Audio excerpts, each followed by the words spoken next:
sinasabi ko, yung Team Riza po, minsan lagi lang talaga ako or si Riza yung kasama ko.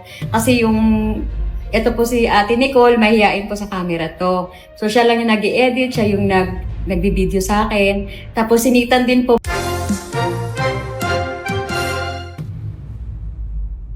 Ang kontrobersyal na paghingi ng basbas ni Bimby Aquino kay Mama May para sa formal na pakikipagligawan kay Riza May Dizon at ang matinding reaksyon ng pamilya Dizon sa harap ng buong industriya ng showbiz sa Pilipinas. Magandang araw sa lahat ng ating mga taga-subaybay at welcome sa ating pinakabagong eksklusibong ulat ngayong araw. Isang napakalaking balita at kasalukuyang pinakamainit na usap-usapan ngayon sa buong mundo ng local entertainment industry ang biglang paglitaw ng mga impormasyon tungkol sa umano seryosong hakbang na ginawa ng bunsong anak ng Queen of All Media. Ayon sa mga kumakalat na balita, haka-haka, at mga lihim na usapan sa iba't ibang sulok ng industriya. Naglakas loob na diumano ang anak ni Kris Aquino na si Bimby Aquino na harapin ng personal ang pamilya ng dating child star at kilalang Eat Bulaga host na si Riza May Dizon. Ang pangunahing layunin ng sinasabing formal at tensyonadong pagharap na ito ay upang formal na humingi ng basbas sa ina ni Riza May na si Mama May para sa isang tradisyonal at seryosong pakikipagligawan. Ang pambihirang kaganapang ito ay agad na lumikha ng napakainit na talakayan sa iba't ibang social media platforms at naging pangunahing paksa sa bawat talakayan sa showbiz kapag naiisip ng marami ang magkatambal na pangalan ng dalawang kilalang personalidad na nagmula sa magkaibang background. Kung ating babalikan at susuriin ang mga nagdaang linggo bago pumutok ang napakalaking balitang ito, nagsimula lamang ang lahat sa mga simpleng haka-haka, speculative posts, at mga digital rumors sa internet. Marami sa mga matatalas ang matang netizens ang nakapansin sa mga simpleng palitan ng komento, pag-iwan ng likes, at maikling pakikipag-ugnayan ng dalawa sa pamamagitan ng kanilang mga personal na social media accounts na tila ba nagpapahiwatig ng mayroong kakaibang chemistry at lumalalim na ugnayan. Subalit sa kabila ng mga ito, walang sinuman sa mga taga-subaybay ang nag-akala na ang mga simpleng chismis at palitan ng mensahe sa cyberspace ay mabilis na aangat at magiging isang napakaseryosong sitwasyon na kinapapalooban na ngayon ng kani-kanilang mga pamilya. Ang balitang ito ay nagdulot ng labis na pagkagulat at pambihirang pagtataka sa buong publiko dahil napakalayo ng pinanggalingang mundo ng dalawa, kung saan ang isa ay nagmula sa isang napakakilala, mayaman, at prominenteng angkan sa larangan ng politika at aliwan, samantalang ang isa naman ay lumaki sa gitna ng buong suporta, pagsusumikap, at pagiging labis na protektado ng kanyang pamilya sa industriya ng telebisyon.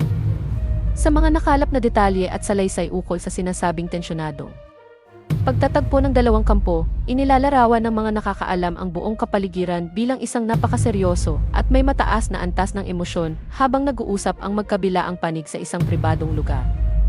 Sinasabing dinala ni Bimby Aquino ang kanyang buong paggalang, lakas ng loob at formal na pananalita upang malinaw na ipakita ang kanyang malinis at seryosong intensyon sa harap ng buong pamilya Dizon. Ang bawat galaw, kumpas ng kamay, tingin, at maging ang mga salitang hindi tuwirang nababanggit sa gitna ng pag-uusap ay binibigyan ng malalim na kahulugan ng mga nakasaksi at nakabalita sa nasabing kaganapan.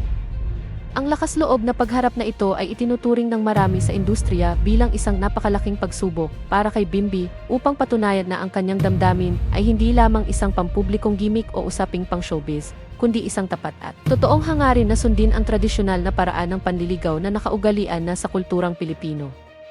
Sa kabilang banda, hindi rin naman nagpahuli ang naging matinding reaksyon at pag-aalinlangan ng pamilya Dizon. Partikular na ang ina ni Riza May na si Mama May na kilalang kilala sa industriya bilang napakaprotektado sa kanyang anak mula pa noong magsimula ito bilang isang maliit na bata sa larangan ng pambansang telebisyon. Ayon sa mga insider at mga taong malapit sa dalawang pamilya, naging napakasusi, maingat, at strikto ng pagkilatis at pagtanggap ng pamilya Dizon sa mga bawat pahayag at pangako ng batang Aquino.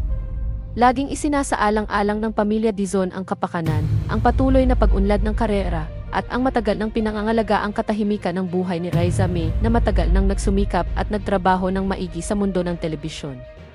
Ang tradisyonal, maingat, at simpleng pananaw ng pamilya Dizon sa buhay ay direktang humaharap ngayon sa napakasikat at kontrobersyal na legasya ng pamilya Aquino. Kaya naman hindi maiwasang magkaroon ng matinding antas ng tensyon at alinlangan sa magkabilang panig habang patuloy na sinusuri ang tunay na layunin at kahihinatnan ng gawaing ito.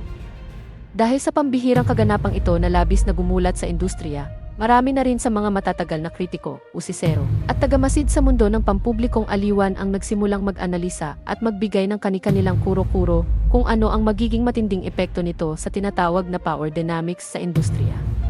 Ang pagtatagpo ba ng dalawang pamilyang ito na nagmula sa magkaibang larangan ay magiging daan upang mabuo ang isa sa pinakamalaking showbiz power couple sa bagong henerasyon? O magiging mabilis din itong mahaharangan at matatapos dahil sa mga mahigpit at tradisyonal na alituntunin ng pamilya Dizon?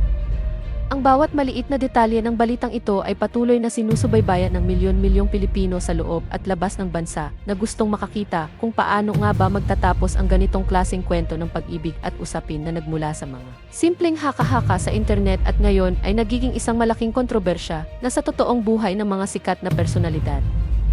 Habang patuloy na nagdaragdagan ang mga opinyon mula sa mga netizens at mga taong nakapaligid sa kanila, lalong nagiging komplikado ang sitwasyon dahil sa matinding atensyon ng media sa bawat galaw ng dalawa. Ang bawat post sa social media, mga lumang panayam, at maging ang mga simpleng kilos ni Bimby at Raisa May sa kanilang mga pampublikong paglabas ay agad na binibigyan ng panibagong interpretasyon ng publiko. May mga nagsasabing ang ganitong klaseng hakbang ay nagpapakita lamang ng matinding pagmamahal at paggalang ni Bimby sa kultura at sa pamilya ng babaeng kanyang pinupusuan. Habang ang iba naman ay naniniwalang masyadong mabilis at puno ng panggigipit ang ginawang pagharap sa panig ng pamilya Dizon. Ang magkatunggaling pananaw na ito ng publiko ang mas lalong nagpapainit sa mga usapin at naglalagay sa dalawang panig sa ilalim ng napakalaking mikroskopyo ng pampublikong husga at pagmamasid. Sa kasalukuyang sandali, nananatiling nakaabang at nakatutok ang buong sambayanan at ang libo-libong mga tagahanga sa anumang lalabas na opisyal na pahayag o klaripikasyon mula sa magkabilang kampo ukol sa napakaseryosong usaping ito. Habang patuloy na lumalalim ang mga talakayan, haka-haka, at pagsusuri sa bawat kilos at galaw ng mga sangkot na personalidad, mananatili itong isa sa pinakamainit, pinakamalaki, at pinag-uusapang balita sa buong industriya ng showbiz sa buong bansa sa mga susunod na araw. Abangan natin ang mga susunod pang kaganapan, mga ibubunyag na detalye, at mga magiging opisyal na pahayag sa mga darating na oras kung magbubunga nga ba ng isang bagong yugto ng pag-ibig ang matapang na hakbang na ito ni Bimby Aquino o kung magtatapos din ba ito sa pamamagitan ng pagbangga sa mga mahigpit na pader ng tradisyon, proteksyon at pag-iingat ng pamilya Dizon sa kabila ng pananahimik ng dalawang kampo sa kasalukuyan. Hindi mapigilan ng mga taga-subaybay na maglabas ng kani-kanilang mga haka-haka ukol sa kung ano ang totoong naging palitan ng salita sa pagitan ni Bimby at ni Mama May. Ayon sa ilang mga ulat na lumalabas mula sa mga showbiz insiders, hindi umano naging madali para kay Bimby na makuha ang atensyon at tiwala ng ina ni Raisa May sa unang pagkakataon. Naging mabusisi di umano ang mga katanungan ng pamilya Dizon ukol sa kanyang mga plano sa buhay, sa kanyang pag-aaral, at sa kung paano niya haharapin ang napakalaking atensyon ng media na tiyak na ibubuhos sa kanilang dalawa kung sakaling maging opisyal ang kanilang ugnayan. Ang maingat na pagtanggap na ito ng pamilya Dizon ay nagpapakita lamang kung gaano nila pinapahalagahan ang kapakanan ni Raisa May na pinalaki nila sa gitna ng mataas na antas ng disiplina at proteksyon. Samantala, may mga nag-aanalisa rin sa panig ng pamilya Aquino at kung ano ang magiging reaksyon ng Queen of All Media na si Kris Aquino ukol sa matapang na hakbang na ito ng kanyang bunsong anak. Alam ng lahat kung gaano katutok at katindi ang pagmamahal ni Kris sa kanyang mga anak. At ang anumang malaking desisyon sa buhay ni Bimby ay tiyak na mayroong patnubay at payo mula sa kanyang ina. Ang tanong ng marami ngayon ay kung mayroon nga bang kaalaman at buong suporta ang kampo ni Kris sa ginagawang ito ni Bimby, o kung ito ba ay isang sariling pagpapasya ng batang Aquino upang patunayan ang kanyang pagiging ganap na binata at kakayahang gumawa ng sariling desisyon pagdating sa usapin ng puso at panliligaw. Ang anggulong ito ay mas lalo pang nagpapasalimuot sa balita at nagdaragdag ng panibagong antas ng interes para sa mga taga-subaybay sa gitna ng lahat ng mga espekulasyong ito. Malinaw na ang simpleng balita ng panliligaw ay nagkaroon na ng sariling buhay at naging isang malaking pambansang usapin sa larangan ng aliwan. Ang pagtatagpo ng dalawang kilalang pangalan mula sa magkaibang background ay patuloy na nagbibigay ng kulay at matinding kasabikan sa publiko na hindi tumitigil sa pag-aabang sa panibagong kabanata ng kwentong ito. Manatili tayong nakatutok sa mga susunod pang mga ulat at pagbubunyag sapagkat makikita natin kung ang lakas ng loob at tapat na intensyon ay sapat na nga ba upang matupad ang hangarin ni Bimby Aquino.